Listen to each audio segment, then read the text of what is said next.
Well, welcome back. And people in the committee room, thanks for your patience. And now we can get to work, so we will head into reports from administration. We'll start at 5.1, which is a 2026 fleet replacement.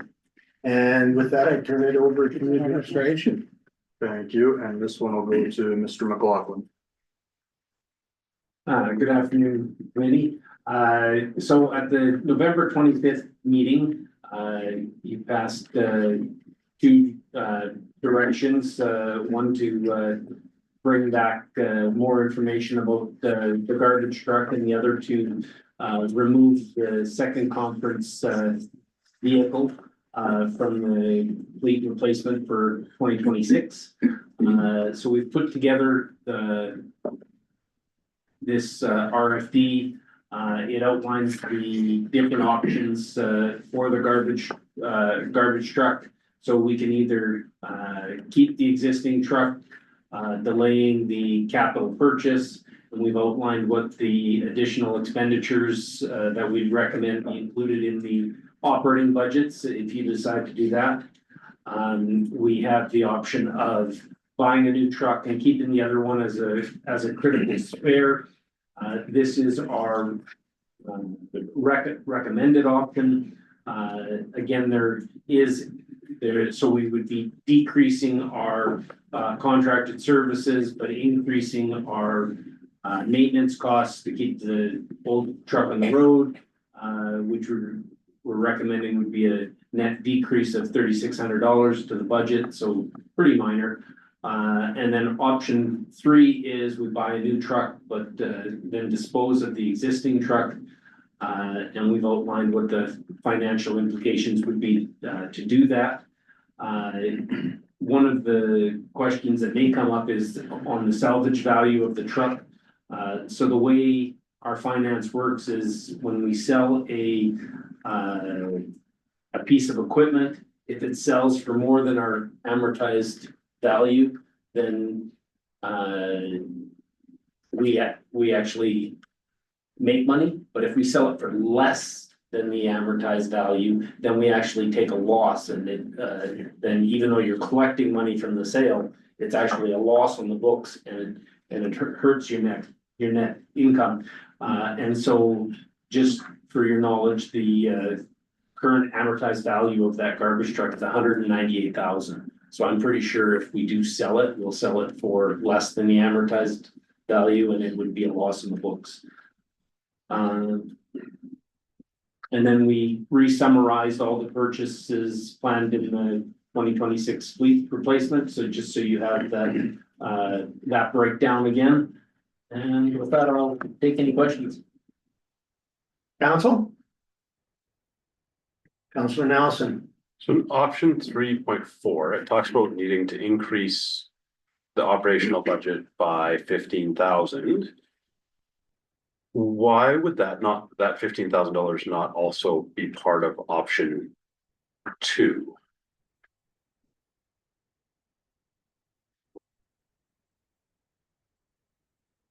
Through the mayor, members of council, I can answer this. So 15 or option 3 is if we dispose of the existing one, so we're only running with one. So that $15,000 is for contracted services folks. So when our current truck does go down, that we have some funding to bring in a contractor. No. Oh, my mistake. Sorry. So what that $15,000 is if we're only running one truck, the likelihood is that we have to replace it at 8 years instead of 12. So if we're running 2 trucks, we can continue to keep the truck till its end of life at 12 years. So that small increase is because we need to replace the truck at 8 years instead of 12. It's a guesstimate. Yeah, can I follow up? Yes.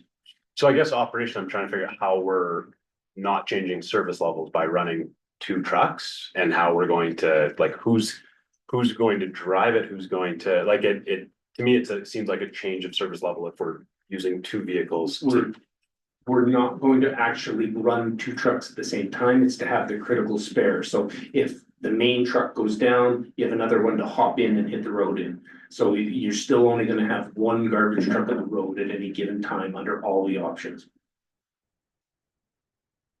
If I can follow, Yeah. so I'm confused, because then the life would be no different than contract, like using GFL. That's my. If we're only using the second truck as a critical spare, or we're using GFL as their critical spare, it shouldn't change the lifespan by 4 years of the new vehicle. From how I'm pretty confused about a lot of the fleet stuff, and I look forward to when we're having our fleet policy discussion, but yeah, I'm just trying to figure it out. So, our thought behind that is. When we originally got the garbage truck, or in the spreadsheet was built, we estimated a garbage truck's life is 12 years. And with this truck, we've had a number of breakdowns where we've had to go to contracted services, we've had a number of very high equipment failures and had to replace expensive components in it. And so the thought is that if you're running the critical spare and get a new truck, you can keep it till the full end of life. But if you don't have a spare to rely upon, then you have to keep that truck in a higher state of repair. And so our thought was you would need to replace it sooner and flip it over sooner if you don't actually keep a spare to rely on. That was our estimate with that. Counselor? So if you take the existing truck and you add the new box, the compactor box, to make it your spare truck. The compactor box one is the residential truck, so that's a modification to a different truck and is a separate issue. We currently have 2 residential trucks. Okay. Counselor Gunn?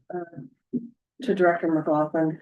So under the analysis, it talks about the contracted services budget is currently set at 14,000 per year, which is enough to cover a little over 2 weeks worth of garbage collection at 4 days a week. Yes. So is that 2 weeks? What we're talking about, where the vehicle is being, is that what decreasing the length of life? The 4 years? Yeah, so if we keep the current truck, then we need to increase that because we anticipate more breakdowns and having to use a contractor longer. If we have our critical spare, we don't think we'll ever need the contracted services, so we can actually reduce the budget by that $14,000 because the spare should be ready to go if something happens to the main truck. And then if we decide to sell the existing truck, then you need to leave it in the budget. But even though you have a brand new truck, you're still gonna have times where even a new truck can go down, so you can't really get rid of the budget. It might sit there unspent for a year or two, but you still need it there. Counselor McLean? Yes, so we have 3 trucks, right? We have 1 commercial and we have 2 for residential or, Correct. right? And we're looking at playing, the commercial one for the replacement. The main body of this write-up is based on replacing the commercial truck that we only have one of. Yeah, But then there is also an item lower down. for the box, For the box of the residential. truck. residential, okay, yeah, and, do you know how many, vehicles in the fleet next year we have to replace? I was hoping that red sheet would be that, I'm gonna use his first name because I don't know his last name, Alex. Yeah. Had, right, for us, but, I never received a copy and I didn't know where to go and find it, so, I was just wondering how many vehicles we are, in that scenario, we're up to for replacement next year. And that's fine if you don't have that, we can, We had a dollar value in the original, RFD for fleet. We had what was necessary over the 5-year term. We had the amount of dollars, that was needed in each of the next 5 years in terms of that. I don't think we gave you a full breakdown of which vehicles. I just wanted to point out on the fleet, if you wanna look at it at a very high level, as council should. We have a fleet that is worth roughly $20 million. If you're not spending $1 million a year, it means you're not replacing that fleet in a 20-year period. well, in the report, for information, you said the next one would have to replace in 2032. So the next garbage truck or this, That was the original year of this garbage truck that we're replacing. We're replacing it early because we're having problems with it. residential? No, The commercial. Oh, the commercial. But in that spreadsheet, originally, it was supposed to be replaced in 2032, but we're having issues, so we're asking council to consider it early. So follow up to that, how long does it take to get a truck? Can we buy one off the shelf or order one and have it within 6 months or 18 months or? Well, we'd have to go to procurement to find out the answer to that question. We may be able to buy one off the shelf and get it in a couple of months, or it may be in 8 to 10 month lead time if you actually have to end up getting one built. Councilman Allison. I'm gonna make a consensus and we can kind of see where it goes. So I'd like to seek consensus for option 3. With a request for decision to come to council alongside the fleet management policy. Q1 or Q2? To in there, that'd be Q1. In Q1 of 2026.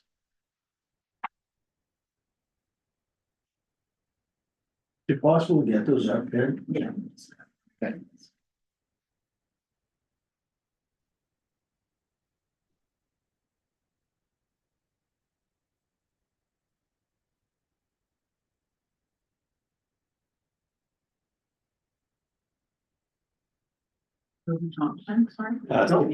So seek consensus for option 3 with a request for.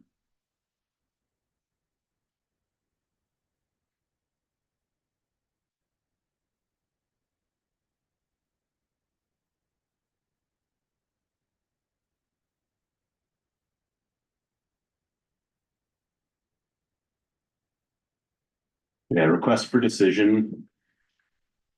Come to council. In Q1 2026. Alongside. Fleet management policy.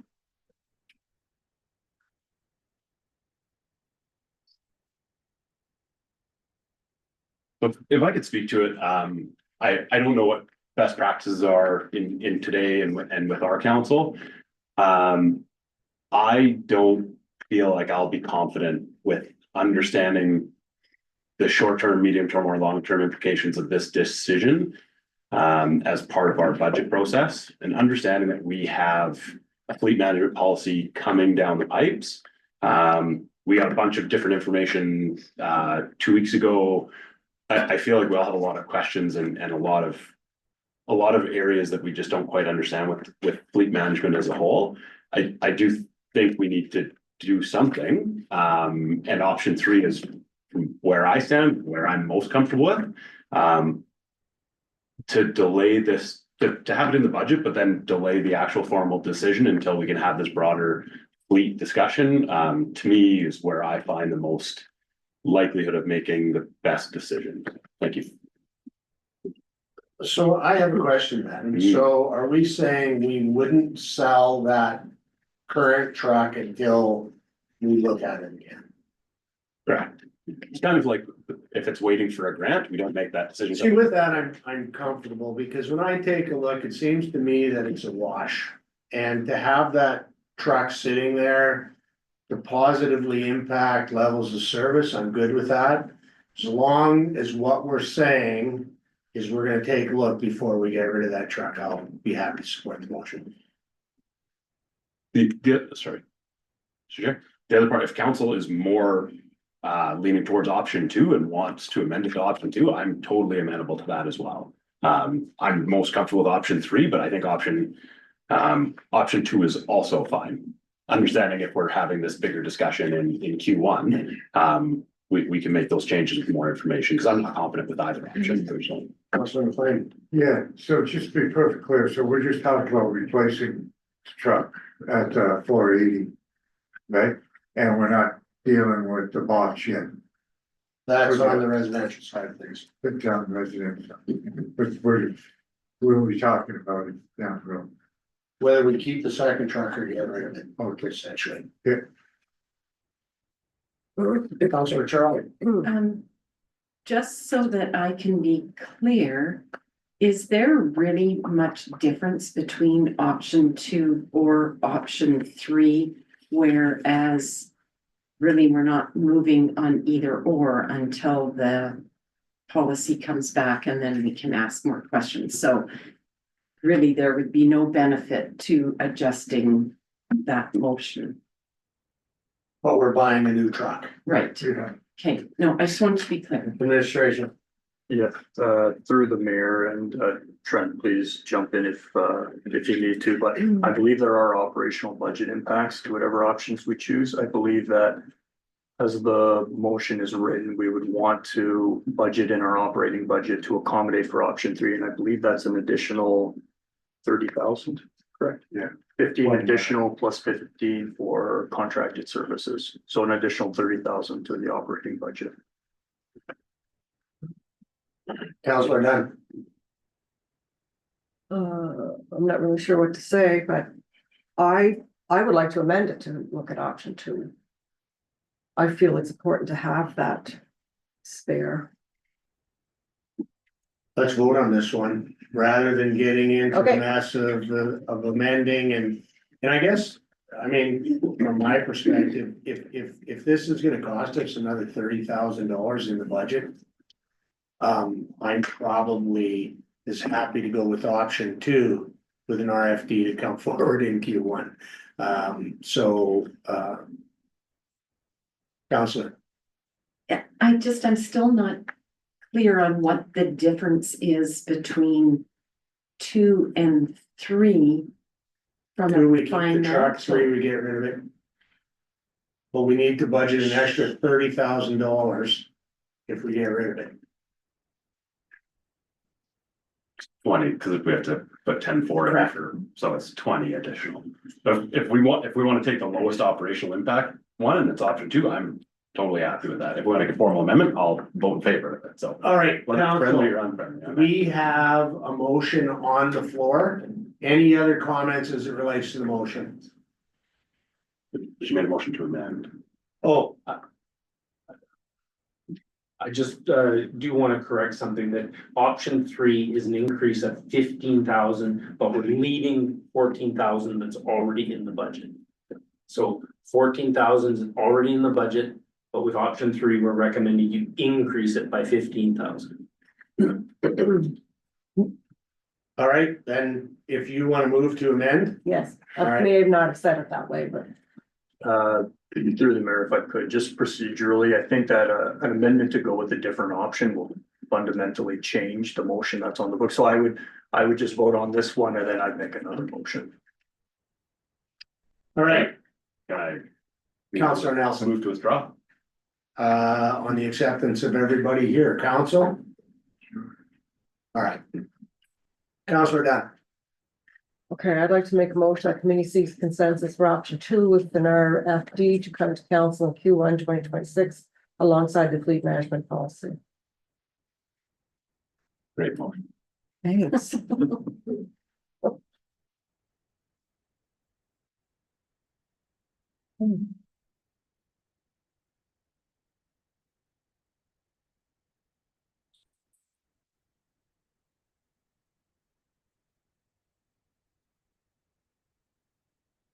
Right, we flogged that dead horse to death.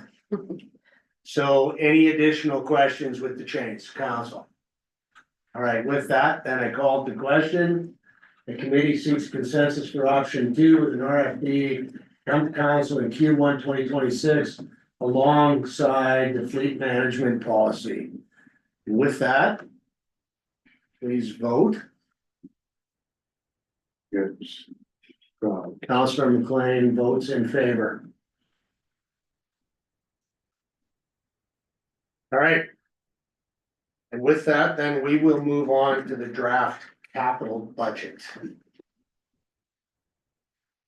And this one will go to Ms. Borbo. Thank you. Good afternoon, committee. You have before you the, essentially the third version of the draft capital budget, as presented this evening.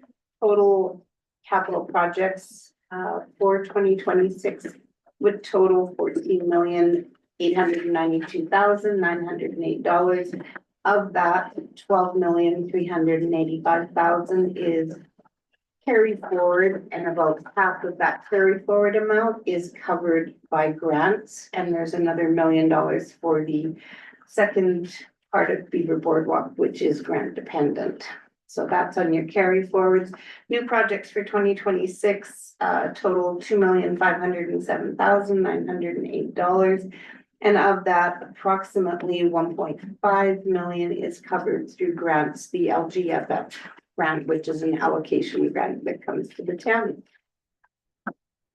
We made some changes based on consensus provided to administration at a previous meeting. Most notably was to have the ammonia plant contingency be funded from the general municipal reserve. That account has or is forecast to have a balance of 706,000 at the end of 2025. We also have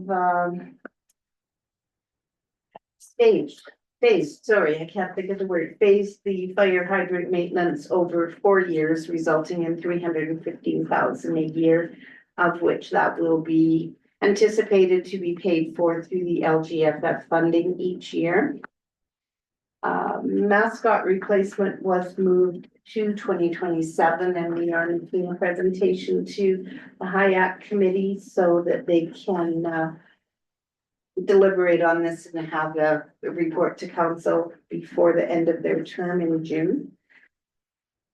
And we have reduced the amount of the fleet replacement by the 46,000-ish of money for the second conference vehicle. And I've saved the Bradwell playground replacement for last, as the direction from council was that this was to come from the Parks and Trail Reserve. But we're respectfully asking or suggesting this evening that we could also fund that through the LGFF, especially now that the fire hydrant replacement is being phased over 4 years. And that just allows us to be a little bit more equitable in how we're drawing monies from reserves. With that, I will take any questions. Council. I guess spreadsheets, it's weird, I guess, tickle my fancy, but I do have the Tamarack rehabilitation with 910,000 in there. What is that exactly? I could, Dr. McLaughlin. So, Tamarack is that little road that goes up to a couple of apartments. It's in really bad condition. Council reviewed it last year, and we had $50,000 in the budget last year just to start doing engineering and some assessments on it. And then we had the $900,000 in there as a placeholder. We are going to be bringing that project back to you in January, just to sort of help us scope that project, so that we can see the impacts. Yeah, with that, I can take any questions on it. Okay. Thank you. Council? How do we wanna move forward? Councilor McLean. On the capital side, what we're talking about, we had, we're putting in the reserve. We were putting in the reserve, basically 500+ thousand for the fleet replacement. And then, previous council, said in 26, 27, 28, 29, put another 156,000, right? I believe, right? Yeah, through the mayor, and that was a yearly contribution, so it was intended to increase by 158 every year for, I don't remember the exact amount of years, but yeah, these years. But we did do that for the 2025 budget. So with that being said, in the year that we faced, if we choose not to honor that increase, right? And just put the 500-some thousand, right, then we would move that here, or would we wait to regular meeting? Through the mayor, the 158 reserve contribution is actually an operating item. So we can't talk about it when we get to the operating budget, but operationally, we take the money that we receive every year and we, slowly filter that into the reserve accounts. Once the funding is actually spent from the reserve account on a project, for a piece of equipment, for example, that's now a capital item. So the actual 158,000 that goes in, that's an operational budget So consideration. if I want to move that, I'd wait till we get to the operational side of it, and then, thank you. Director Wolf. Sorry, CEO Nasick, answer what I was saying. Beautiful, he does that. Council.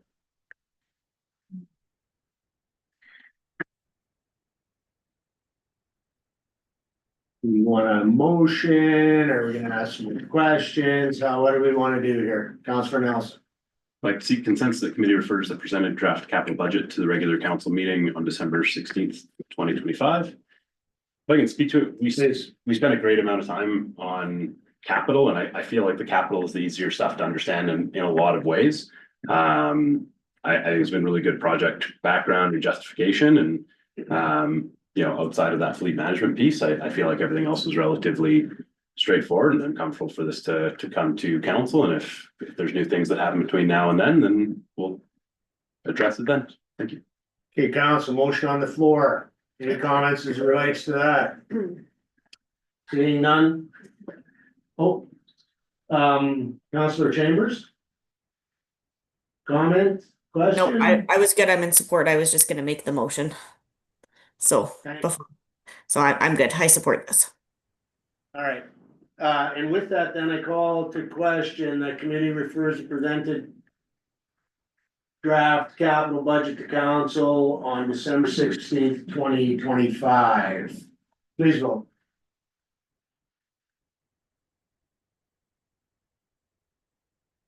And that is passed unanimously. Thank you, council. Then we are on to the big one, 5.3, the 2026 draft operating budget. Administration. And this one will go to Ms. Borbo as well.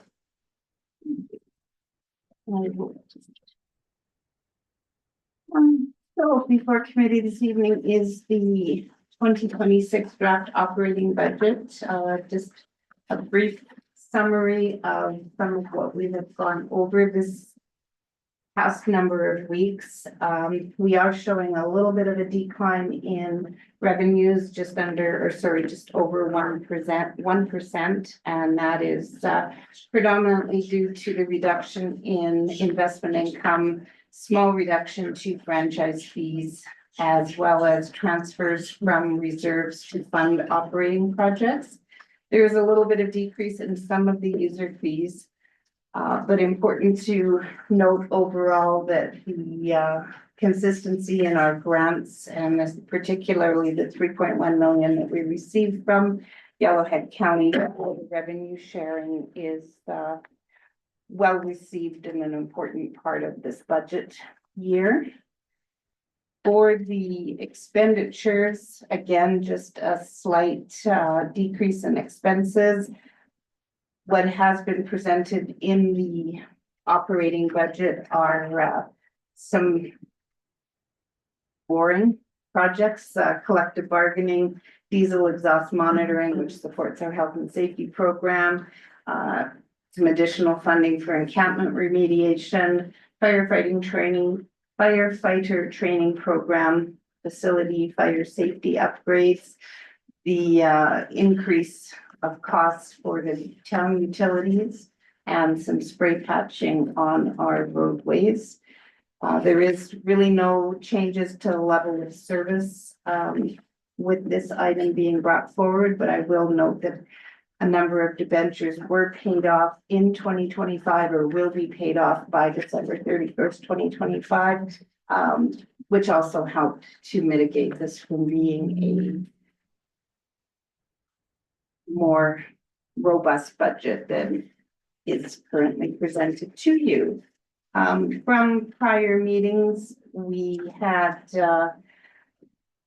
I just wanted to make note of, because it wasn't brought forward before, that there is included in the budget that you have seen from start to finish, the $10,000 for council contingencies. So those funds have been set aside mostly for one-off financial requests, or if folks are looking for raffle baskets or something for their silent auction tables. The community grant program currently has a budget of $66,454, which represents 30% of the funds that are anticipated to be collected from outstanding photo radar funds, as there is no current automated traffic enforcement contract. There's no new monies that we can attach on that, so we're uncertain if on both of those items, if council was comfortable or wanted to make any changes. Also to note that with the budget as presented, there is $5,584,877 being allocated as transfers to reserves in 2026. And there's $548,627 to local boards and agencies to support programs in the community.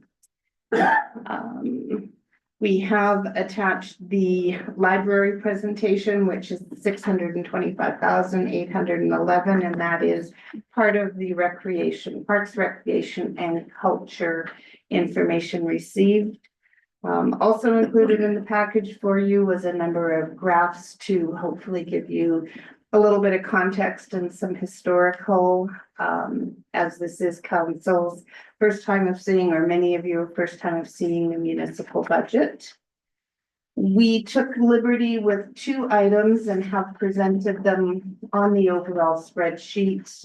We just wanted to bring them forward to committee, making note that in 2024, out of the year-end surplus, there was 286,000 put aside for a new reserve of the tax stabilization.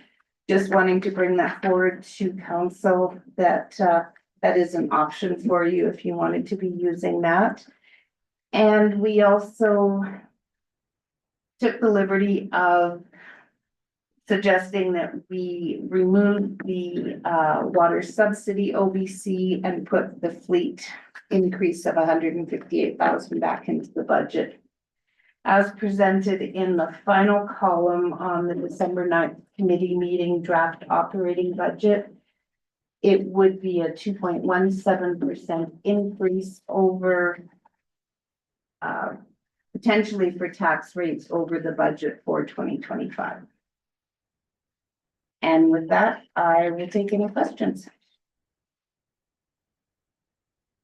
Well, I'll ask a really general question then, because I just had Jen call up can you tell me what's happening there on the transfer from reserves? It's got the 286 in there, utilizing the tax stabilization. Is that into that calculation, or that 706,310?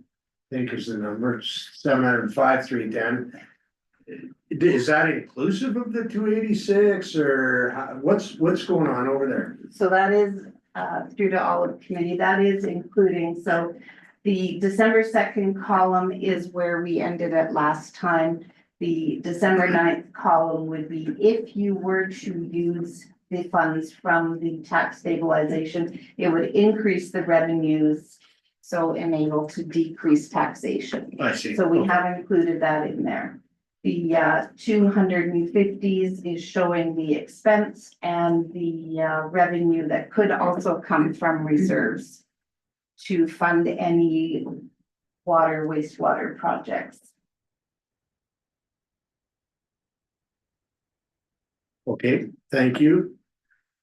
And I guess I'll follow up on reserves. It seems to be a big topic of discussion. When I go to the graphic that you provided with transfer to reserves. When I take a look at going from budget 25 to budget 26, we're seeing a drop of $503,000. And then if I go from actual 2025 to budget 26, that's $569,000. Why that really significant drop in our transfers to reserves? I don't remember making this. Is that just a mathematical consequence of where we've ended up, or where does that come from? Through to all of committee, the change in the actual in the budget is predominantly with investment income, which has decreased, as well as deployment revenue, because we have budgeted it very conservatively. And that some of the actuals in 2025 as we've started to float some of that in as the revenues in those two categories are, more than anticipated, then we're putting those in. So we won't know that exact final number until we're farther into the audit process. If I can, through the mayor to members of council, or members of committee, part of the reason for that deployment revenue being into operations is we have taken pieces of that in the past and utilized it, but it was always a very unstable and unpredictable revenue source. We last year, possibly at the beginning of this year, we did get what we call the WUI team, or the Wildland Urban Interface Team. So that's a provincial firefighting team that we have stationed in our hall, and they're more or less the first call on any major wildfire. So that team comes out of here, they utilize our equipment. So we believe that revenue is going to be a lot more stable over the next year in 26. Post 26, this is a 2-year program. Post 26, we may, in that revenue source may be a little bit more unpredictable again. So then I guess a follow-up, so that, I don't know, our reduction in investment revenue is down 364, 346. So 100% of that came out of what would have flown in to reserves, is that correct? Through to all of committee, that is how it has been handled in the past, is Okay. any investment income funds reserves, unless otherwise Makes directed sense to by me. council. Thank you. Council, questions? Councilor Nelson? It was discussed, but I was a few meetings ago. How much of the strategic services department is captured in this budget? Through the mayor, I don't have the exact numbers off the top of my head, but the strategic services department was an addition of 1 staff member, I believe, in 2022. That contract expires at the end of March of this year. So essentially for the first quarter, it is funded, and then post that it is currently unfunded. Can I follow up? Yeah. And then, and it was part of a big meeting, and then the other positions currently in there, how it's funded through an ISB or something. I'm just looking for clarification on. Sorry, one Because position. there's 2 people underneath the strategic services department on the org chart. Just where does the other one get its kind of funding from, and is that all included in this budget? I believe there's only 1 included underneath that, but that was that position was reallocated temporarily from infrastructure services. Yeah.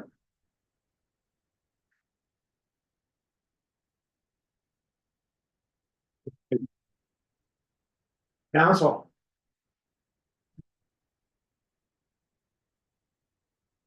Councilor McLean. Well, seeing that no one else gets their hands up, I know what we're facing.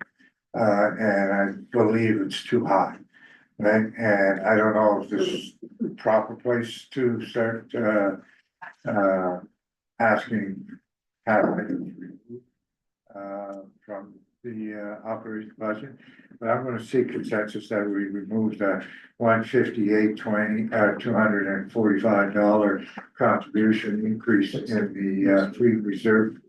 And that, basically totals 1%, decrease in the operation. And, still, we're gonna put in, 570,295. But I believe that we have to start looking at sharpening the pencils and, come up with a little realistic number here. And, like I said, I'm the type of person to throw things out on the table and, willing to accept wherever they land. But, going through this is where one, place that I think that, we can, save some money and, decrease the increase to the taxpayers. Councilor Dunn. I just have a follow-up question. Can you repeat the first part of what you said? Like what? Fleet reserve. The fleet reserve contribution, Yeah, the $158,245 increase. That was passed by the previous council to go along with the 570,000. So I'm not looking at to reduce the 570 to 195. I'm just looking at removing the 158,200 from this operation budget. Councilor Charles. Just to clarify, is it for something specific in that fleet, or is it just bringing the budget of that fleet down? Well, my understanding is that we would collect roughly 700,000 and we would put that into the reserve, right? What I'm saying is we're only gonna put the 570,000 into the reserve and not the I 158. understand what you're saying. Thank you. Yeah, look to administration for clarification. Anyone? Councilor Nelson? Yeah, I think we're over our term, we're going to be in the position of playing a lot of catch up. I believe this year, the most important catch up to really make a meaningful impact on is the recreation center. So I believe I'm in favor of this. And I'll vote in favor of it, and then hopefully that dollar amount is something that we keep or utilize to make sure that we do some serious catch up on the rec center. It's also something I've talked about already this meeting. I'm not there yet fleet wise with a level of understanding of all of those impacts. So I would be in support of this at this time. Councilor Dunn? I don't know that I actually got an answer. I think a follow-up. So will it affect anything that's on the, okay, you're gonna answer. Yeah, Thank you. through the mayor. So the 158 was just really a long-term phased-in plan of trying to get our fleet reserves to the level that it could support replacing our equipment when it becomes due. So this was over a multitude of years that we were going to increase that reserve contribution by $158,000 a year. Doesn't affect the capital side or the actual purchasing of equipment in 2026. I would just caution council with this one. We are upside down on that reserve by about 6.5 million. We are running very, very lean in that reserve. We do need more. We will run into trouble when it comes to fleet within probably the next few years. So that 158, it will need to come back, but it will be a larger number by delaying. But it does provide short-term relief for 2026. Councilor Chambers? Thank you. I won't be in support of this motion. I believe that the reason we're playing catch up right now is because there was a lot of kicking this down the road for a little bit of relief done for a very long time. And I know we have a lot of tough decisions to make, but we need to be looking out farther. Um, and to be looking out farther in some of these areas, and 1% is 1%. There's some impact to that, I understand, but I don't think it's the right move for us right now. And I think we should continue with that as it's presented and not put ourselves in a tougher situation to be having harder conversations 3 years from now, because we're not funding these assets at that level. So I won't be in favor. Not put myself into line, I won't be speaking in favor of this either. I think reserves is an issue that we need to have a really solid look at. The rec center is important, I agree, but on this, for the projections we have in hat, so we're $6.5 million offside on this pool of assets. Let's say the spreadsheet's not perfect, let's say it's 75%, we're still $4 million offside on this account, so I can't talk in favor. Councilor McLean. Yeah, like I said, we gotta start somewhere, right? We can't continue at this tax rate right now. This is going into savings, it doesn't impact anything, any project or anything. When I was looking at this and when I was presented with this, I was comparing it to me at home. And do I have money to put in savings right now, or do I have money to buy a garbage truck right now, knowing the impact of the rec center coming down the road and stuff like that? So I tried to soften the blow with something going into savings compared to taking away something. My first initial response when I seen this is that we freeze everything other than the things that we have to do legally and stuff that we have to do for safety purposes, and then everything would stay normal. Obviously, that's not gonna happen, or I don't get the feeling that that's gonna happen. We're looking at things line by line and they don't seem like much. But when we add them all together, right, the tax rate is 4.9 or whatever for the capital and the operational. And I think that's a little too high, and I think we need to cut somewhere. And I'm throwing this out on the table, and if this doesn't pass, I challenge council to put something else on the table. Council. Seeing no one in queue, then I call the question, the committee requests the following amendments to the draft 2026 operating budget.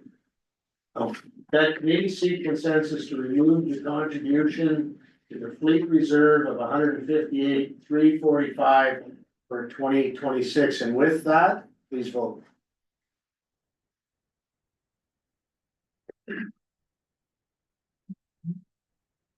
All right, and that is defeated 5-2 with LaBerge, Chambers, Charlton, and Dunn and McDonald voting against. Councilor Nelson.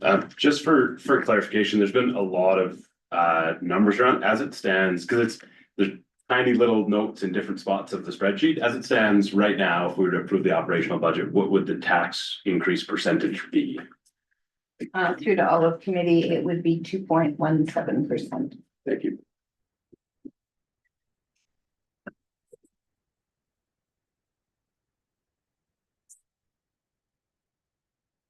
All right.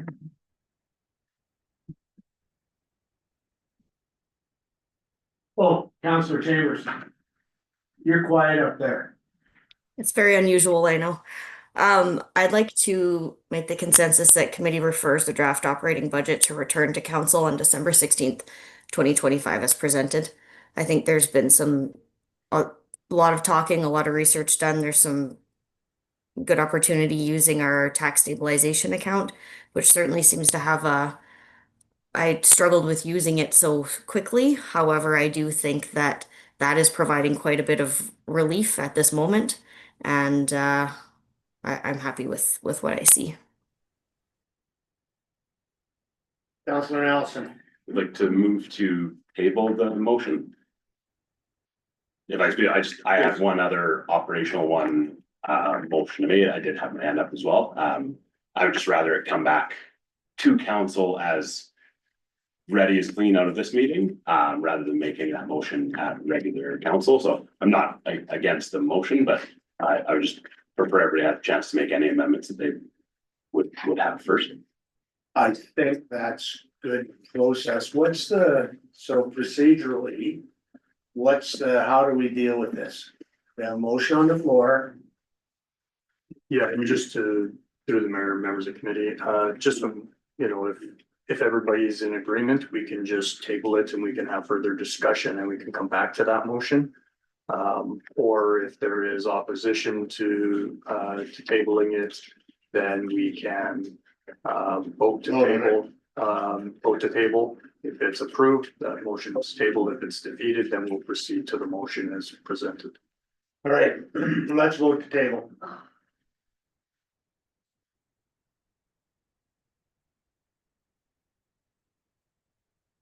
Council, I called the question that committee tabled the motion. Maybe it is, I'm not sure. The motion, and quickly, I think we should work through as many things as we possibly can. Prior, so all in favor, vote, please vote.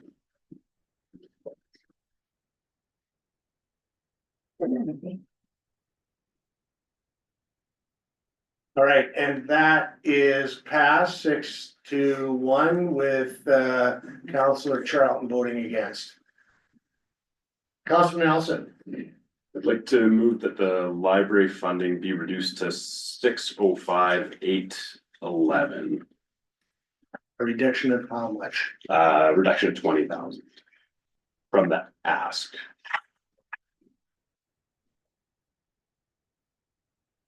Like to speak to it? Yeah, it's, the library agreement is different than our typical civic agencies. We're basically flat across the board for everywhere else, and an increase of $42,000 in a year where we're trying to find a way to keep the roof over their head, literally. I think there's ways for them to get creative and find a way with only a $22,000 increase to make sure they can still, have the capacity they currently have. I appreciate increasing the capacity for working in the archives and some of the other things, but I think creativity could go a long ways to solving that. And it's just it's a really tough year for the community and for the budget. So thank you. Councillor Dunn? I won't be supporting that. One of the main reasons for having this increase was to add an additional person to their staff. A lot of that was brought on because they'd had an employee who was off on disability, and when that happened, they were short-staffed and people were ended up working alone sometimes, and it became a safety issue. So it's not as much about the archives, but it is about the sickness and leave coverage, and specifically about the working alone. They work 63 hours a week, so there's a lot of evening work.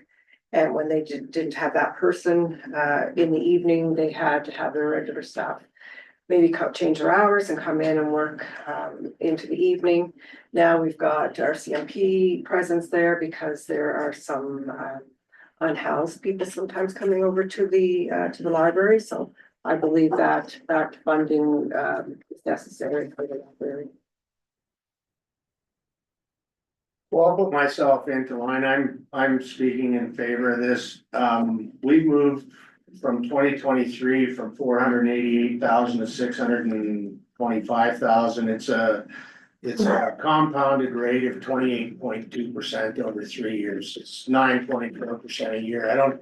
We just don't have another department in all the departments in the town that increased 10% a year. I think it's reasonable to go listen. Hire the person, there's gotta be 20 grand in your operation somewhere, so we don't have a say in how things are done. But when I look at the rates of increase every year, being what they are, I think it's fair to maybe ask our partners in the library to participate. Council? All right, and with that, I call to question. Seeing no one else in queue, that committee seeks consensus to reduce the library budget by 20,000.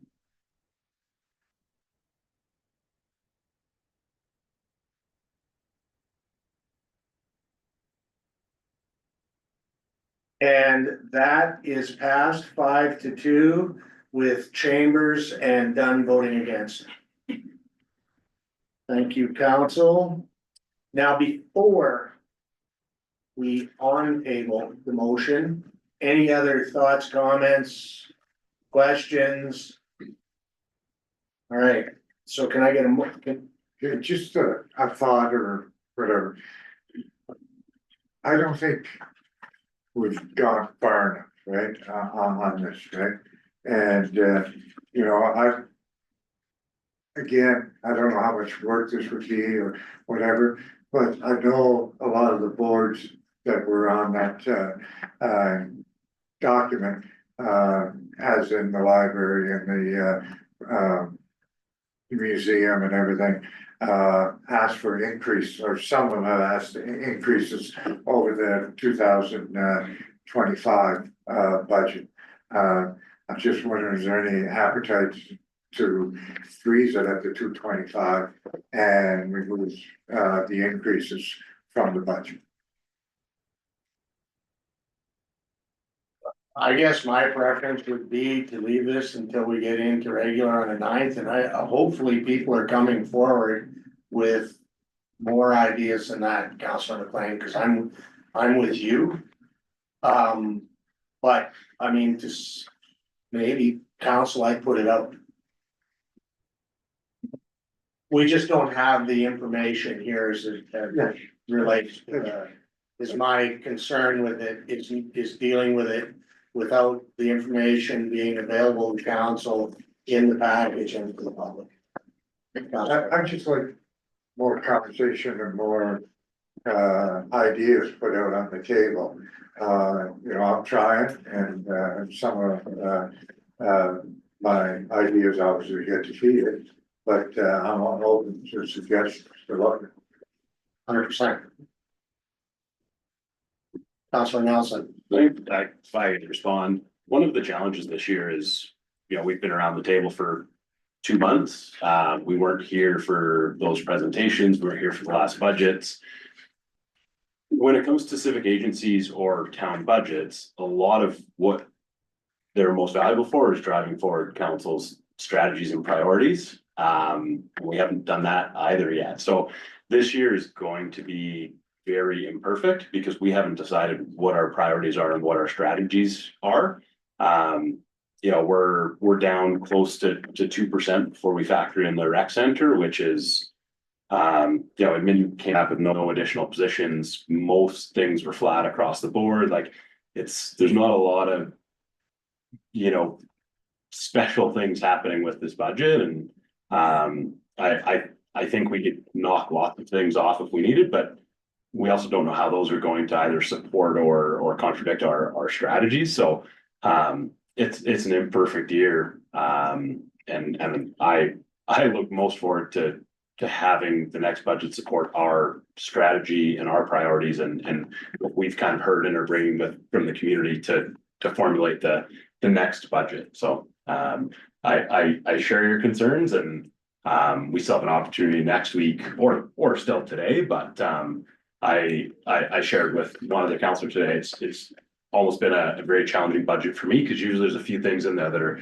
there's lots of low hanging fruit, and there just isn't. I think admin's brought us a pretty bare bones budget with not a lot of low hanging fruit for us to say, hey, look, this isn't really necessary. So I think that makes our job more difficult. But I think that it may be commended for bringing us something that doesn't have a lot of bells and whistles on it. So thank you. Councilor McLean. Yeah, I just want to kind of wrap it up here for me, because I don't want to get off on the wrong foot with the boards and agencies either, saying that I wanna cut them, I don't wanna cut them. Right, they're the backbones of the community, they're exactly what drives the community, they're the volunteers of the community, that sit on those boards. And, I think they do an awesome job. I'm just throwing out ideas on the table to see where they land. And, if, that is one of them, and the fleet reserve was another one, but again, open to ideas. How do we want to proceed, council? Yep, administration. Through the mayor, just on this point, just so council's aware, but we had two civic agencies that had requested increases. One was the Art Society of Hinton, who's requested 68,000 versus 63 in 2025. And the other was the Hinton Historical Society, who is asking for 65,000 this year, with 55,000 from last year. So 5,000 for the Art Society and 10,000 for the Hinton Historical Society. And I believe those were the only two increases that we had received. Oh, and an inflationary one of Wild Mountain for $50 for in kind and a couple $100 for the operating grant. Councilor Charlton. I'm just, to your point, I just want to make sure was the inclusion of $10,000 for the Community Futures West Young. That's correct. That one as well. Yeah. Okay, thank you. Councilor Clay. Yeah, after all that, moved on table in the previous motion. Thank you. Through the mayor, can I just ask one question? We did identify this one and we wanted to just make sure that council was aware and comfortable. But we did budget for the, I believe it's, I lost my page, but right in around $6,500 for the community grant program this year. That is in compliance with policy as it's currently laid out. As those revenues have dwindled in previous years, we have more or less artificially set that number at a higher amount than what policy had allowed, but we just wanted to, before the question, make sure council's comfortable with complying with policy with this $6,500. Or if council wanted to have a discussion about that number. Councilor Nelson. I'm fine where it's at from a policy standpoint. I think maybe there's some operational questions about, do we have this, we pull a board together, committee together to make these decisions, but from when the community grant program started to now, I'd have to do a count, but there's probably 5 or 6 more civic agencies that get now stable funding that didn't exist when Photo Radar first came in and this revenue source didn't come in. So having the community grant program fade somewhat is kind of the reality of today. We had funding, and the reason it went into a grant program was that it didn't become part of operations. And the intent is once that money disappears, that money is no longer baked into our operations, and we got a dog park out of it and a bunch of other stuff out of it, but I'm not comfortable putting more money towards it this year based on the other realities personally. So, thank you. Anyone else? All right. We'll move forward then with the motion to on table. The motion to accept the committee seek consensus take from the table. The motion formally to accept the 2026 operating budget as adjusted. And now it would need to say as amended, right? Because there's $20,000 coming out of it from the. Am I allowed to friendly amend my motion after it's untabled? When you're sick, you're allowed to. Okay, thanks. All right, council, any thoughts, comments as relates? All right, then I call the question, the committee refers 2026 operating budget to regular council. December 16th, 2025 as amended.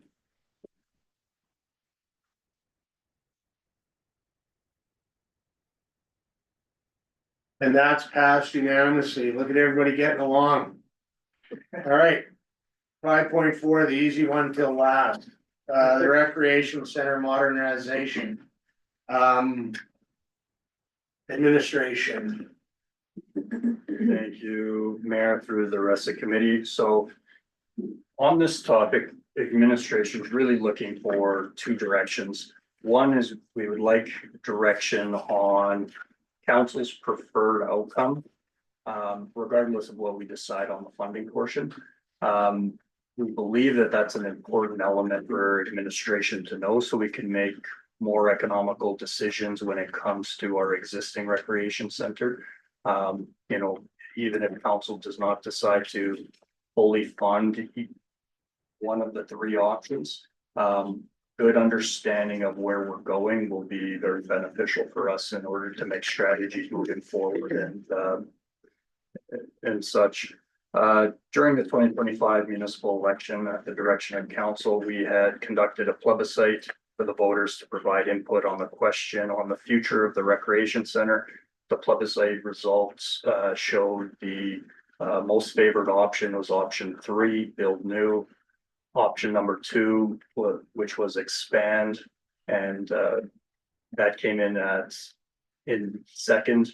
And the least preferred option, in accordance with the plebiscite, was to maintain the existing recreation center. All options require additional long-term funding to make sure that we can accomplish it.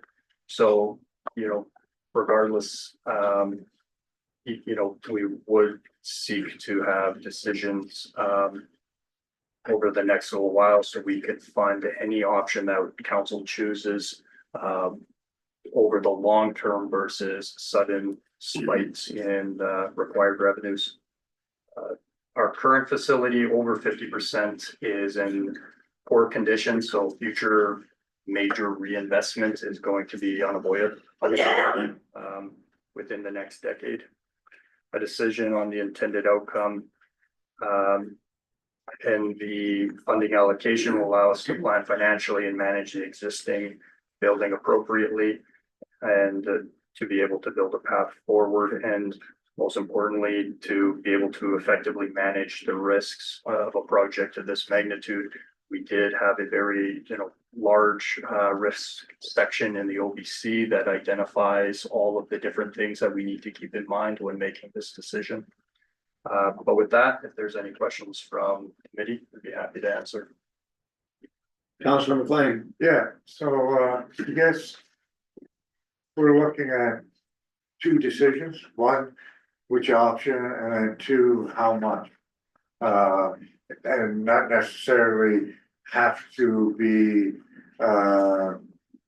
pigeonholed into how much and what option we take. We can, like, if option 3 is the going percentage is 16.7 or whatever, it doesn't necessarily have to put 16.7 away this year. Is that correct? Yeah. Is that what administration's looking for? Yeah, through the mayor to members of the committee. You know, we can always look at a phase-in, just with the consideration of all the risk that provides with the different options. But certainly, you know, if council is clear on the preferred direction and we are looking to phase in a rate that doesn't coincide to the full amount of the preferred option, that's something we can work with and we can work towards. We just didn't want to have the ambiguity going forward on which option we wanted to work towards. Councilor Nelson. Yeah, for me, I'm prepared tonight to settle on the budget allocation part. The direction that we go, I'm concerned that if we sink into that decision today and, you know, on the 16th when we pass the budget, I think our council will be well served to have a committee session or a workshop session where we all show up. We've read every one of the reports. We've had specific engagement towards that. you know, for me, it's been 4 years since I have read through all of the previous reports and the highlights from those. And, you know, I think there's a lot of questions to have and almost some scenario. And it's like, hey, if we go down the path of option one, the path of option two, the path of option three, what does that look like? I also think it gives us the opportunity if we say, hey, you know, March or February of 2026, we're going to be having this discussion. It gives us an opportunity to reach out to, you know, people in counselors in Whitecourt and counselors in Lac La Biche that have been through some of these projects and done the renovation, done the expansion and done new builds and how that's impacted them. So to me, I'll happily fund it to option three, but I'm not ready to land on which of those options yet. I know what my personal opinion is, but my personal opinion is isn't well educated enough at this time without having you know, some really dedicated time and attention and review of all the different reports that have happened in the previous public engagement and seeing what the communities are doing. So that would be my preference, is that we schedule a workshop session for Q1. I don't know if that needs a motion, but that's where I'm at. Thank you. So follow-up question though, so we would set aside an amount in the budget. But, so and we've used the terminology, a lot of meaningful contribution to whatever we're gonna do go forward. So you're saying, let's make that meaningful contribution and then decide what we're gonna do in March. You know what, it probably works to have a motion and then we have something to discuss with. Or we could chase our tails around for 45 minutes. Councilor Nelson. So I'll make a motion that committee direct administration and include an annual cost of $2,640,000 in the 2026 operating budget.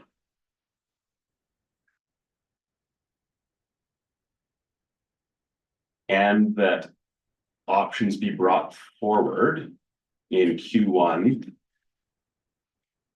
to, I'm not sure how to do the and, like, and a work recreation center option meeting be set for Q1 2026.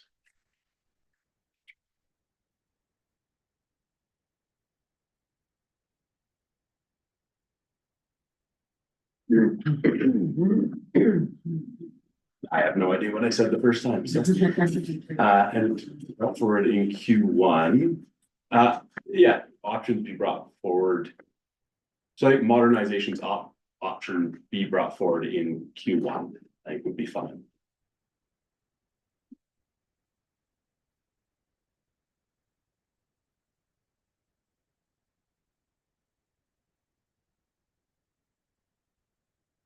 Well, I think if I can speak to a little bit, like if we collect for option three, but we decide to go option one, it just means we're less far behind.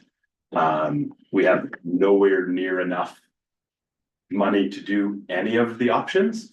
And making that meaningful contribution to start putting us on a path that that any of the options could potentially be a reality in the coming years would be great, but yeah, I also think the community's feedback may be impacted by seeing that taxation. They may, you know, when the rubber hits the road, they might provide us different feedback than they provided during the plebiscite.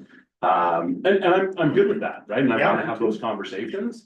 And to me, the funding is the decision we need to make. The decision on, you know, whether it's blue or green or big or small, that, you know, we're nowhere near being able to build it anyway. So I don't know how far I want to go with that during the budget conversation. So thank you. Councilor McLean. Yeah, I don't know how you do this, but I agree with the amount, but I don't agree with the process, right? I'll be supporting it for the sole reason is that we're funding to what the citizens directed us to do in the plebiscite is to go and fund it and start funding it for option three, right? So if you want to kick that decision down the road a little further, but have the money going in for option three, then I'm fine with that. And I believe we'll end up landing on option three because we'll be already funding it. Yeah, I agree with the funding. I don't agree with the process, but I'll support it for that purpose. Councilor Nelson. Just a clarification, so my motion didn't have the option 3 as part of it, so just to include. Recreation center funding in the 2026, because I'm not ready to commit, I'm ready to commit to the dollar amount, but not the option. And then the other part, just Councillor McLean, you can certainly move to split, and I don't think it's debatable, so you could split that motion to have those be done separately, which I would be fine with as well, so. I'll just save all my arguments and everything for early in the new year. Councilor McDonald. Okay, I'll be in support of this as well. The only issue I have with this, okay, is the wording of option. And I think that's the big word out there, that's the big question out there right now, which everybody's asking, is what are the options here? Because it seems to be muddied.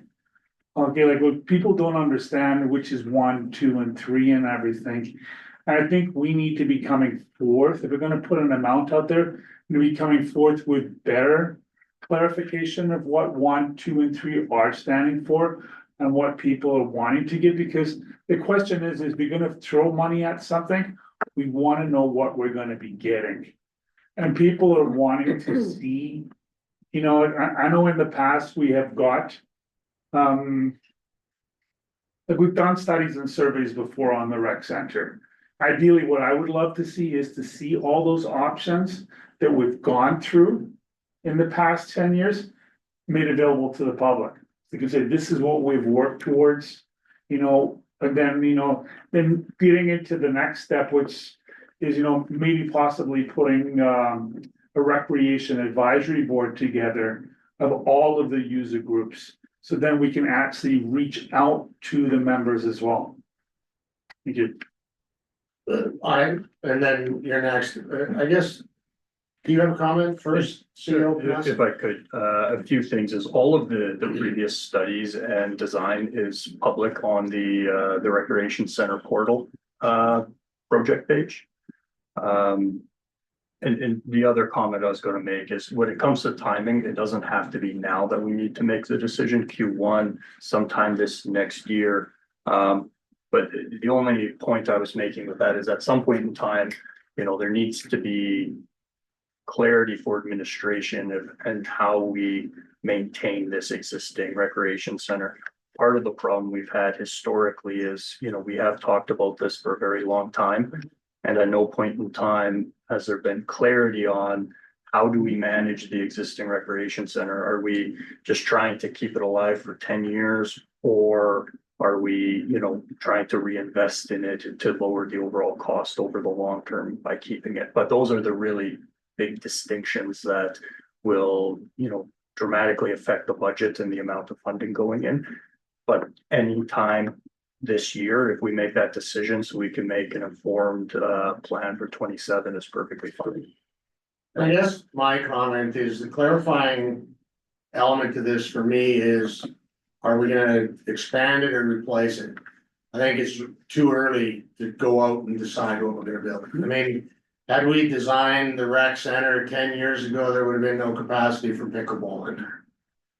Things change, and I think we need to have a meaningful amount of money in the bank before we decide, and I know it's difficult to go back to citizens and say be patient, but I think if we run ahead and start designing things now that aren't relevant in 7 years or 6 years, when rubber gets on the road, then I think we end up in that whole cycle of more studies and changes and I think what we need to do, in my humble opinion, is to make the commitment to do one of those 3 things.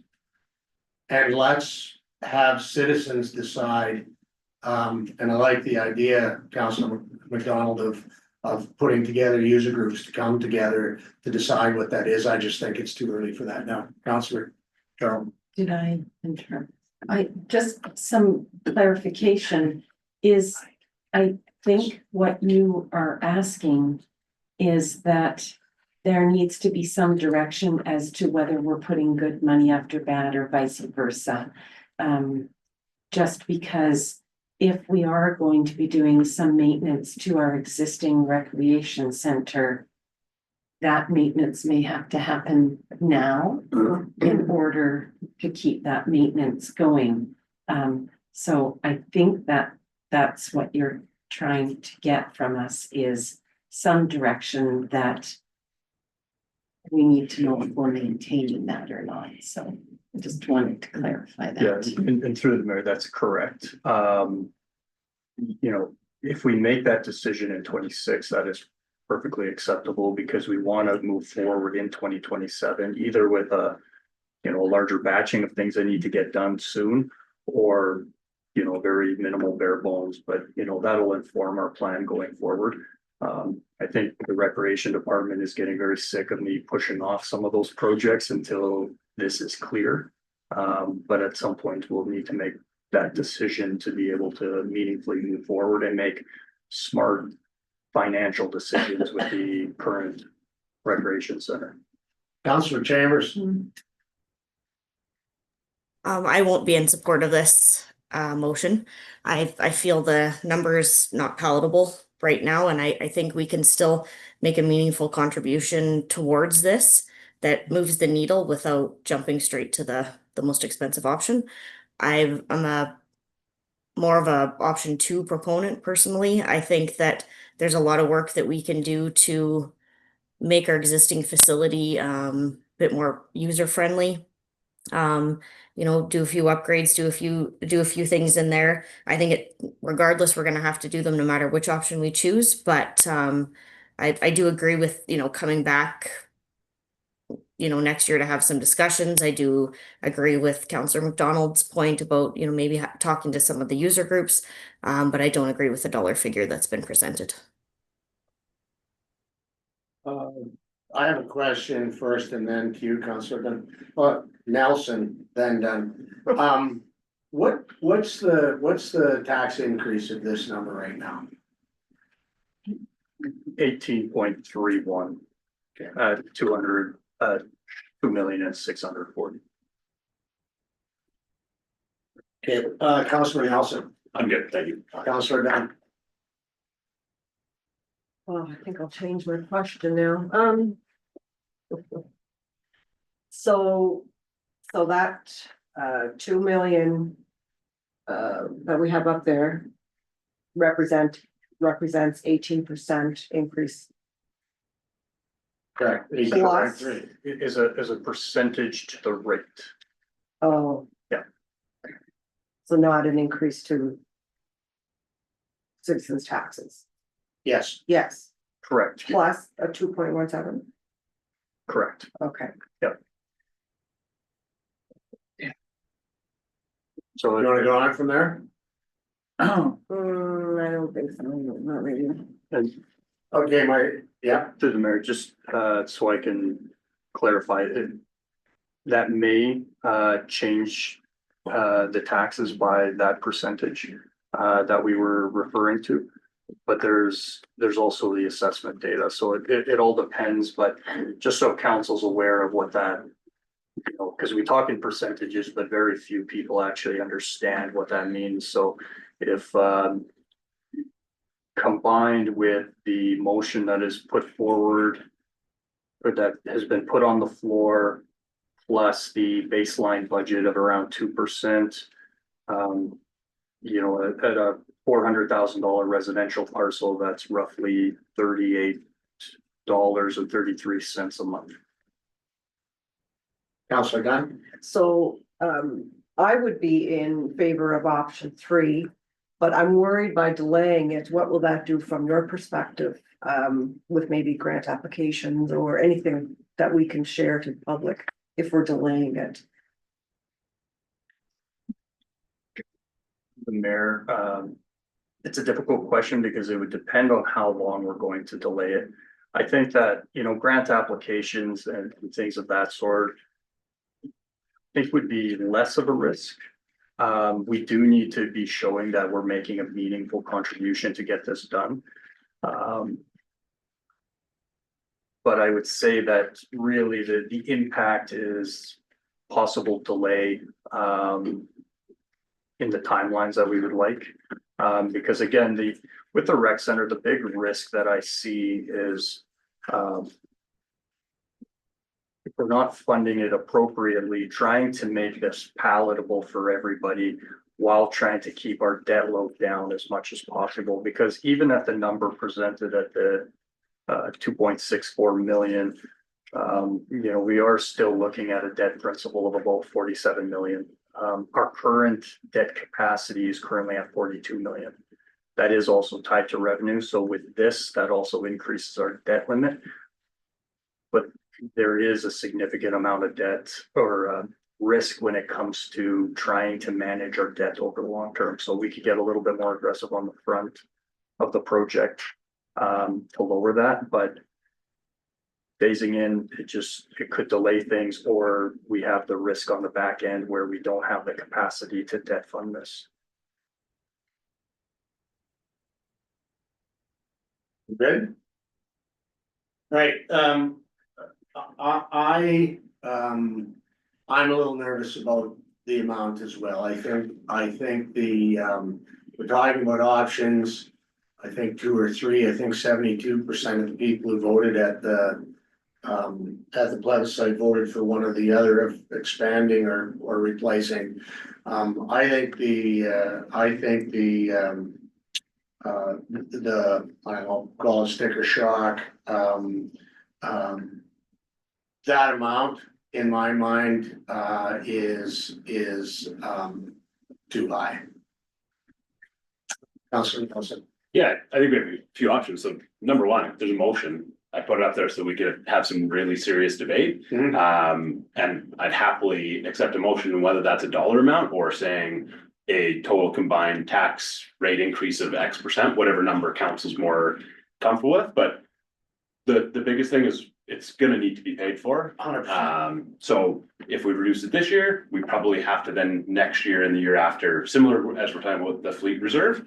Now you're saying, okay, we're gonna do this, and then we're gonna build on top of that each of the years, which is a good strategy as well. So I think make some amendments. I think a lot of different amendments and different ways to get to where we're more comfortable so that it's close for next week. Well, my thought on this would be to at an annual tax increase of 10% as opposed to 2.6 million.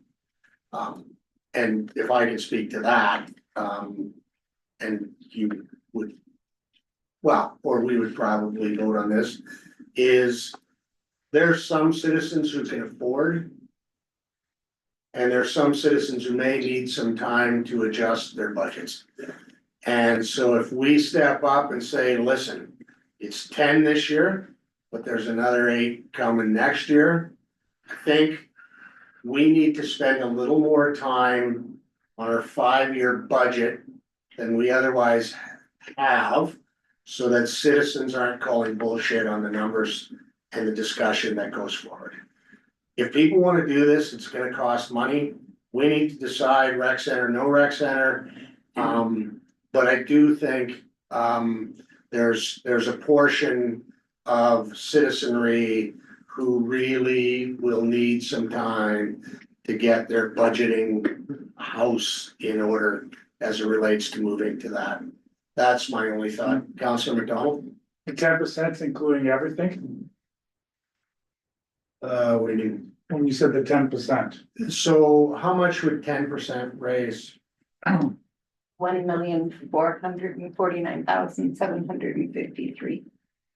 I would just suggest that amount. go in But there. that's on top of the other percentage of the 4.9? The 2. Or the 2.17. Yeah. So, No, we're talking about the rec center now. just the rest. Okay. Okay. And I think, and again, to people listening, we have tried to keep these two things separate for a reason. Is operationally, we needed to get the budget to a place where we're comfortable. Things have been left for a long time as it relates to reserves and to other investment amounts that communities need to make. We can't borrow, so we have to pre-save. And to follow up on what Councilor Nelson said earlier, we haven't got a budget with a whole bunch of extra hires and expansions and new departments, and I think it's pretty fairly utilitarian to this point. Now, we have to decide how we go about, because I don't think the question of rec center, no rec center exists anymore. I think we had 33% of our registered voters vote, and 72% of them voted to expand or to replace the rec center. So I think it's realistic for us to focus there. I would just like a little bit of time for people to be able to get their respective financial houses in order to pay the bill. Councilor McLean. Yeah, I respectfully disagree. I believe that when I knocked on 1,500 doors, they told me that if we cast a ballot for you, we expect movement. We don't expect kicking it down the road. We don't expect putting half in. We understand what it's gonna cost. The younger couples that I talked to at the door said we're willing to pay more. Get it done. This is not getting it done. This is only prolonging it down the road even further. I can agree with you that 70-some% expand or new. I would like to see new, but if we're not gonna put the amount for new in there, I would like to see at least put the amount in there for the expansion option number 2, which is roughly $2 million. I think if we're not going to put the full amount in this year, the other option out there that I kind of like that you mentioned there, Mr. Mayor, is if we guarantee that we're gonna put 10 in this year, that we guarantee we're putting 8 in next year, then I could probably live with that. But if there's no guarantee we're putting 8 in next year, then I would see at least option 2 amount go in this year. Council, we have a motion on the floor. How do we want to deal with it? All right, well, seeing nothing, I called the question. The committee direct administration to include recreation funding in the 2026 operating budget at an annual cost of $2.64 million, and that the modernization options be brought forward in Q1 of 2026. Please vote.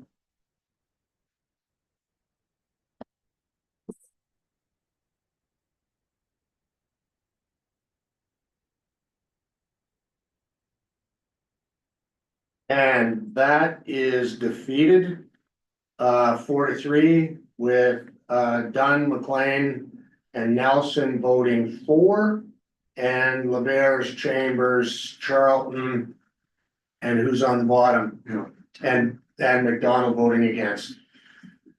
All right, council, we're back to the beginning. How do we want to deal with it? Councilor McLean. I'd like to ask the questions and information. So can we, as in the fleet reserve, when we, the last council designated, we're gonna put 158, can we do that with this? Can we move a motion that in this year's budget that we put 10%, and next year budget we put 8%, and that would be and still on the first quarter of next year, get together and figure out which option that, but at least we know, and we could tell the citizens out there that we're serious, that the 18% would be going in over 2 years. Through the mayor, members of the committee, you absolutely can do that, so we can have a motion on the floor to direct that amount to be incorporated, and we can even incorporate that into the 2027 budget. We do pass 3-year budgets.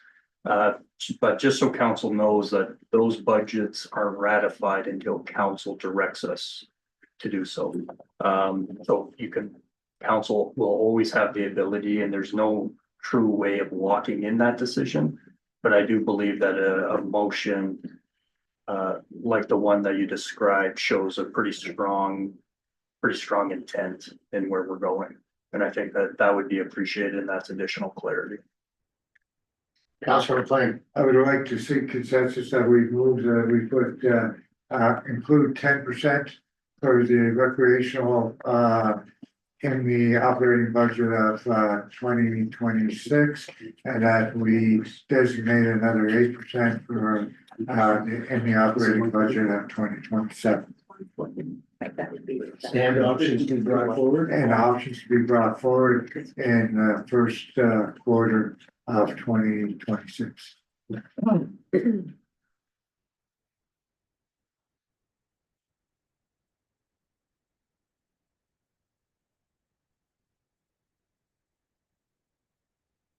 Just a question as it relates to formation of this. Is the second amount, is it better for us to say the amount required to meet the option 3 funding target? I accept the friendly amendment to that. Councilor Nelson?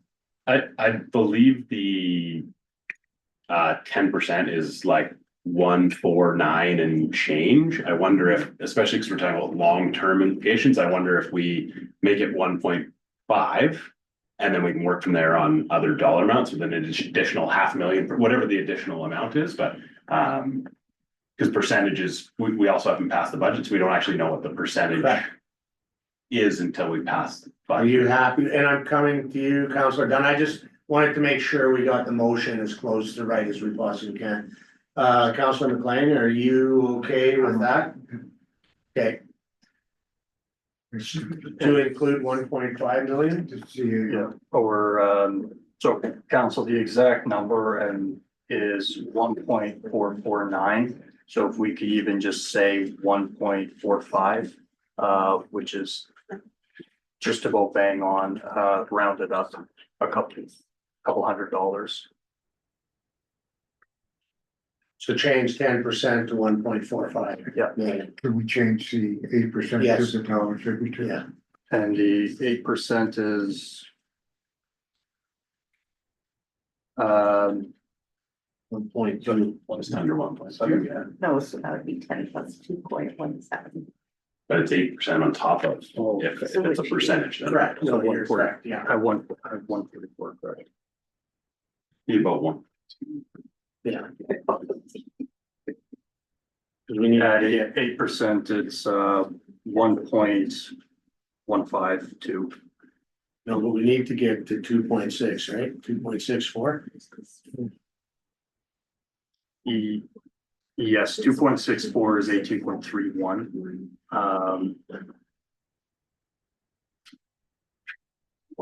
So.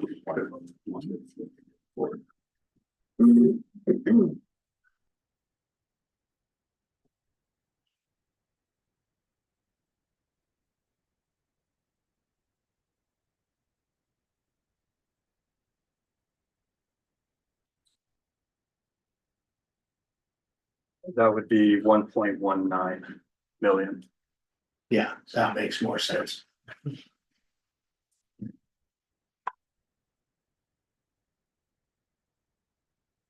Uh,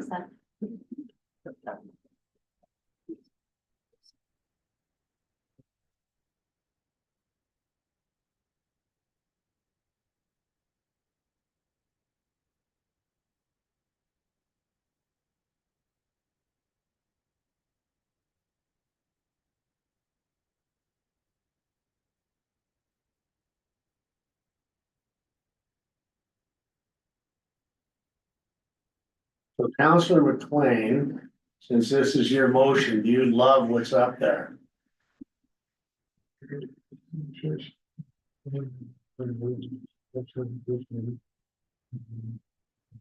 I think that's the only thing is, and we're talking about the recreation, recreation. Reserve, I guess this would go in the recreation reserve. Yeah. Yeah. Recreation building reserve or whatever it's called. So after the 2027 budget. Oh, If I, Go ahead. through the mayor, even if at the end we put for the recreation center modernization, just so it Yeah. stands on its own. Yes, it's 120 million. Wow. Now you love it. Yes. All right. Can I speak to him? Please? Okay, okay, I think it's in keeping what we did with the rest of the budgets and, operation and capital, where we set out a plan moving forward. And you look at a number of different items like the fire hydrant and stuff, and where the cost to do it all in one shot was a little too high, so we set out a plan moving forward. This sets out a plan, and for the,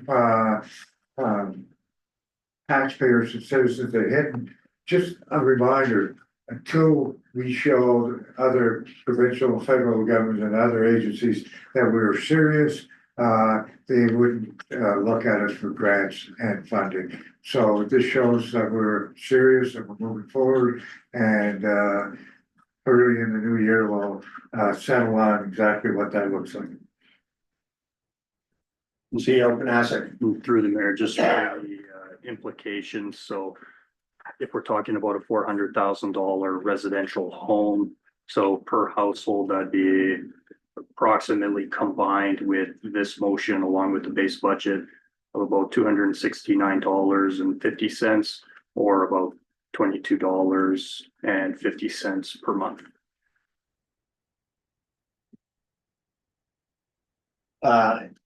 And I'll just speak to it quickly, I guess, I think, and I agree completely, let's put a plan in place, let's move toward it. Let's just leave people get their proverbial.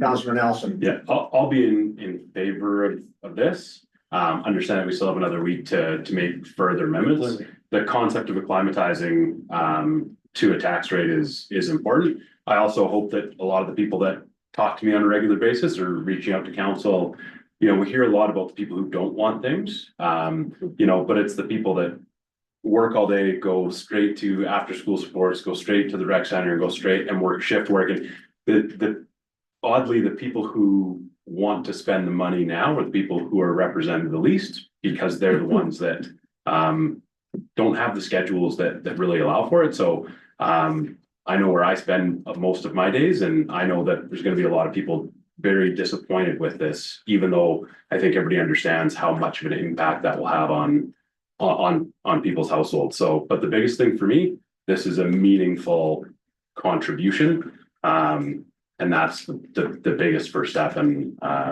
that's why I'll be happy to support this time.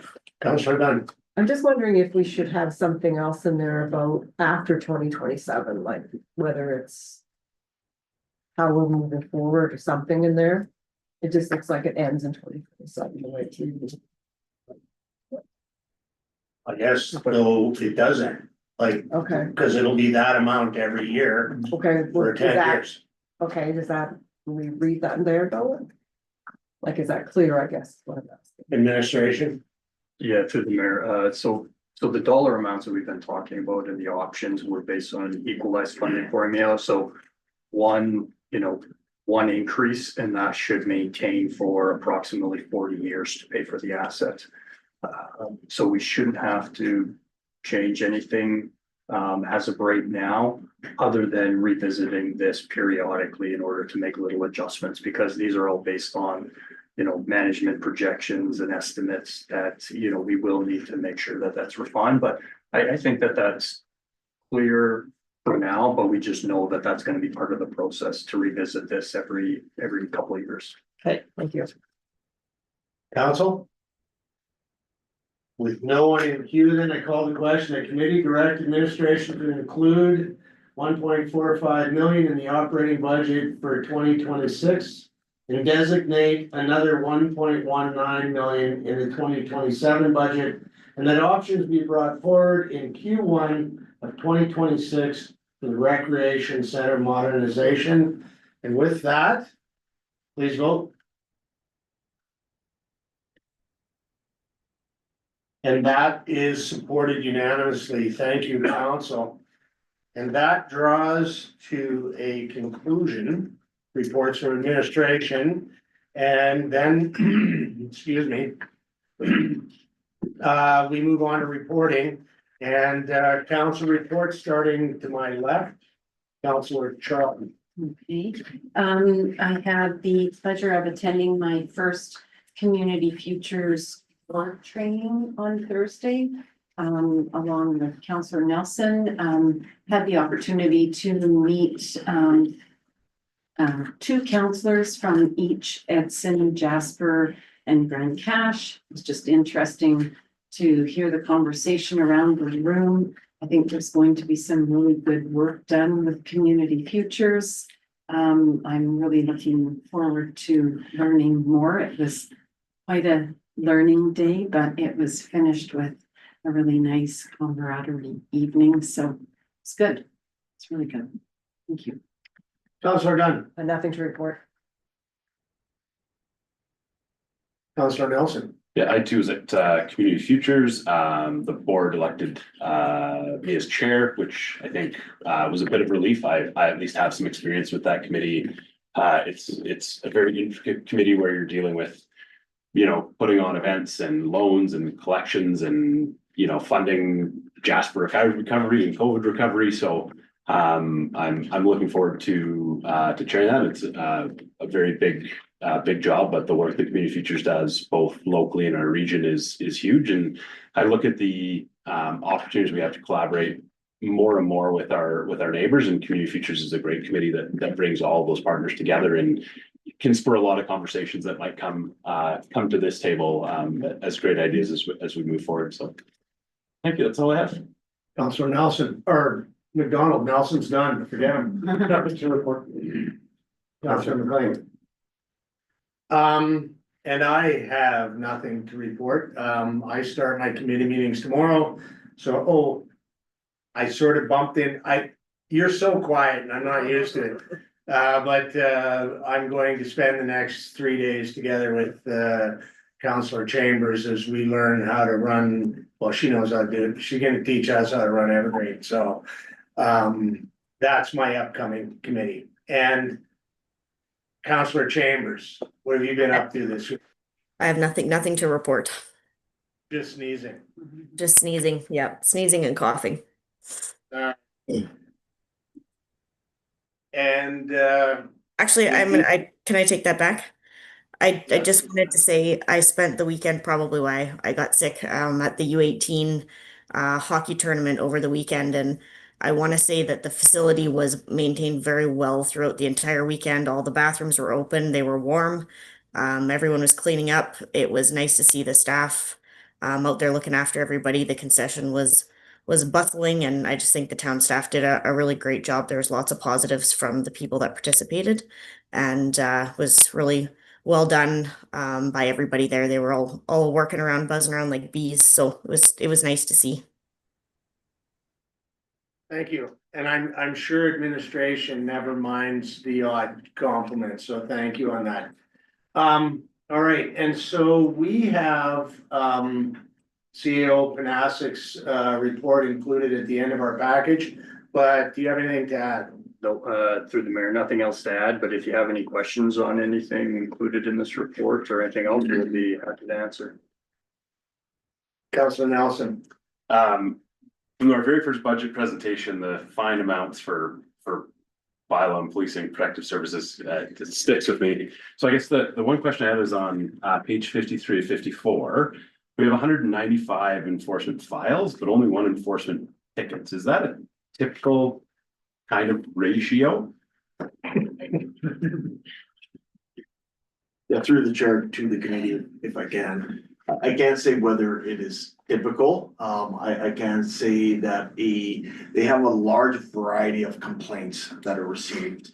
Where a lot of them would not result in enforcement actions. A lot of it would be education to certain individuals. However, based on some recent statistics I just asked for, I don't think that is typical, that there is enforcement when enforcement is required in certain areas, but I can definitely get some more information and bring that back. I don't think you need to worry about bringing anything additional back. I'll just kind of watch, but I guess thinking about like a noise complaint and stuff like that, it's probably makes sense. So it just stood out for me. Thank you. I guess for me, on human resources, I think the last time this report came, there were also 12 outstanding positions Are any of those critical to operations? Through the mayor, members of council, we do have a few. We are, I'm not actually sure if we've announced a few, but we are filling some of the critical ones. I know we have a large vacancy rate right now in aquatics, so primarily the lifeguards, which is the majority of the 12. So, all are critical to operations, but we've been making it work with scheduling it on that front. I believe there's a few in infrastructure services. We have filled one operations manager role that'll be announced very soon. And we are going out to with some other positions relatively close here for replacements. Anyone else? I guess I'll just say, it was really nice seeing a picture of Ann Resick in the report. She was at the town party on Saturday night and looking great. And if I can look that good and act that spry at 93, 94, it'll be a good day. So it's just, it was really nice seeing her on Saturday night. She's been a big part of Hinton for a long time. All right, anything else, Councilor Nelson? I'll move it, adjourn. You're so good. Oh, I'm in favor. I can close my. The rodeo chair we got. It's the cowboy. Thanks.